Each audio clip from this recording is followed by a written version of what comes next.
Get ready, Staten Island. It's time to celebrate 5 years of Ferry Hawks baseball. This week, come out to the ballpark as the Ferry Hawks welcome in the Hagerstown Flying Boxcars at Staten Island University Hospital Community Park for a homestand on June 10th. For a 5-game series as the Ferry Hawks welcome in the Hagerstown Flying Boxcars. Individual game tickets start at just $12. Visit ferryhawks.com now to lock in your seats.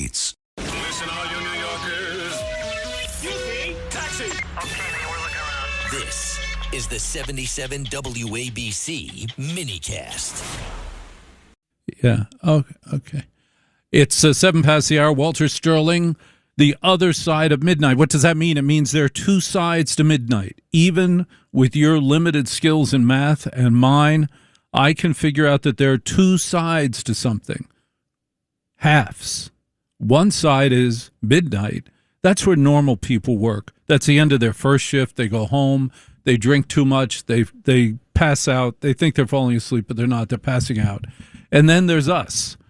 We live on the other side of midnight, which is unmapped, dangerous, dark, forbidden. That's what the other side of midnight is. It is what you and I decide it's going to be. We can make this into whatever we want. The most remarkable thing about doing a radio show today, talking, is that I am given no rules. No host on this network, this station, is given any rules. We're not given any rules. We don't get a playlist of topics that we're supposed to talk about. We don't get a playlist of jingles that we're supposed to play at a certain time. We don't get we get exactly one rule: when to do a forbidden commercial break. That's it, and only one. That's unbelievable. Now, you might waste a lot of your day listening to one of those sad, cute little music stations, one of those light FMs, Joy 103, Mr. Happy 92.6. Maybe you do that. I promise you, there isn't one thing that those announcers can do on their own initiative. The music they play is in a computerized specific order, put together by guys like me. And it's put together in a computerized specific order. And get this, if they look at the list of songs and they think, it'd be better if I put this song here and this song here, not adding one, not deleting one, just flipping them, they have to call for permission to do that. This is freeform radio. This is progressive rock radio. You know how dangerous this is? I could open the studio door right now and leave it open through the whole show.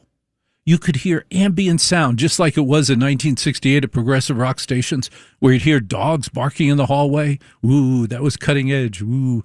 Or you'd hear the chair squeaking, or the door would open at the end of a song, and there'd be dead air, dead air, dead air, dead air. Oh, there was, what was that? Oh, the Doors. There was the Doors. Yeah.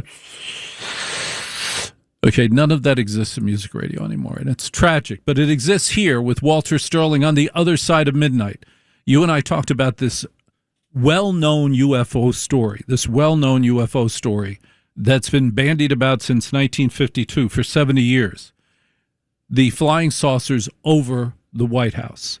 And you may have seen the picture that looks fake of flying saucers over the White House. You saw that, right? And then what you didn't see is what happened the next day and the next day. Did we see what the Washington Post wrote the next day? What was the follow-up? What was the detail? What came out of that other than this photo, which happened so long ago and looks so phony that it would be easy to think that it was phony? Well, I did the homework. Why? Because I am a professional talk show host, and I do my homework out of fear. Following the famous flying saucer radar and visual sightings over Washington in July 1952, the U.S. government faced a massive public and media frenzy. This didn't just go unnoticed. This resulted in a massive media frenzy. To regain control of the narrative, the Air Force held a massive Pentagon press conference and quietly ramped up intelligence gathering efforts. It's interesting that the release of UFO information is coming from the Department of War, not the State Department, not the Department of Commerce, not the Department of Agriculture, not the CIA. It's coming out of the Department of War. These are viewed as threats. UFO appearances are viewed as threats. It is the job of the Department of War to be ready to make war to protect you and me. All right, what happened after the flying saucers over the White House? The Pentagon press conference.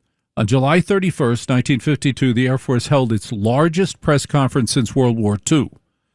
Major General John Samford and other officials addressed the media, attributing the strange radar anomalies and visual sightings to, ready, you won't believe this, temperature inversions, a weather phenomena that causes radar signals to bend and reflect off layers of warm air.